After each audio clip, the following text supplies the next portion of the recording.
Assalamualaikum warahmatullahi wabarakatuh. Kali ini saya dan teman saya akan sedikit menjelaskan tentang reliabilitas DBMS terdistribusi. Kemudian yang pertama yaitu materi-materinya itu ada deskripsi umum tentang reliabilitas DBMS terdistribusi. Kemudian ada deskripsi umumnya, kelebihan dan kekurangannya, komponen DDBMS, kemudian skenario replikasi data, dan terakhir strategi fragmentasi data. Kemudian materi yang pertama yaitu deskripsi umumnya. Reliabilitas DBMS terdistribusi mencangkup konsep reliability, fault tolerance pada sistem terdistribusi, kegagalan pada manajemen basis data terdistribusi, protokol reliabilitas lokal, protokol reliability terdistribusi, partisi jaringan, dan pertimbangan arsitektur. Kemudian menurut Wikipedia, reliabilitas atau keandalan adalah konsistensi dari serangkaian pengukuran atau serangkaian alat ukur. Hal tersebut bisa berupa pengukur dari alat ukur yang sama, akan diberikan hasil yang sama, atau untuk pengukur yang lebih subjektif. Apakah dua orang penilai memberi skor yang mirip? Reliabilitas antar penilai. Kemudian materi selanjutnya, kelebihan DDBMS. Yang pertama itu mencerminkan struktur organisasi. Kemudian yang kedua, peningkatan kemampuan berbagi. Kemudian yang ketiga, peningkatan ketersediaan. Keempat, peningkatan kinerja. Kemudian yang kelima, data yang terletak dekat situs permintaan terbesar dan tersebar untuk mencocokkan kebutuhan bisnis. Kemudian cepat akses data karena pengguna hanya bekerja dengan subset disimpan secara lokal dari data. Kemudian pengolahan data lebih cepat karena data tersebut diproses di beberapa situs yang berbeda. Kemudian pertumbuhan fasilitas situs baru dapat ditambahkan tanpa pengorbanan operasi situs lain.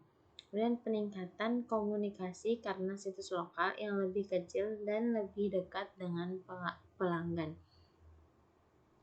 Kemudian mengurangi biaya operasi, ini adalah lebih efektif biaya untuk menambah workstation ke jaringan daripada memperbarui sistem mainframe. Kemudian yang terakhir, prosesor kemerdekaan. Pengguna akhir dapat mengakses salinan data yang tersedia. Kemudian yang kekurangannya DDBMS yaitu biaya peningkatan karena kompleksitas yang lebih tinggi dari pelatihan. Kemudian integritas kontrol lebih sulit. Terus kurangnya standar, database desain yang lebih kompleks, kemudian kompleksitas manajemen dan kontrol. Kemudian secara teknologi itu sulit.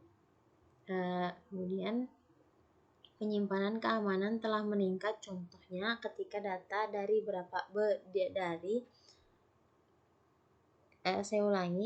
penyimpanan keamanan telah meningkat, contohnya itu ketika data di beberapa lokasi. Kemudian yang terakhir kurangnya standar karena tidak adanya protokol komunikasi dapat membuat pengolahan dan terdistribusi data sulit. Mungkin materi selanjutnya akan dijelaskan dengan teman saya,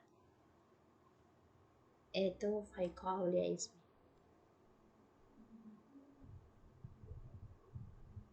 Selanjutnya, komponen DDBMS. Pertama, komputer workstation atau remote device yang membentuk sistem jaringan. Yang kedua, komponen hardware dan software jaringan yang ada tiap workstation atau perangkat. Yang ketiga, media komunikasi yang membawa data dari titik ke lainnya. Yang keempat, TP atau application processor atau AP, atau transformasi manajemen TM, yaitu komponen software yang ditemukan dalam tiap komputer atau perangkat yang meminta data. Yang terakhir, data prosesor DP atau data manager DM, yaitu komponen software yang berada di tiap komputer atau perangkat yang menyimpan dan mengambil data yang ada di situs. Selanjutnya skenario replika data.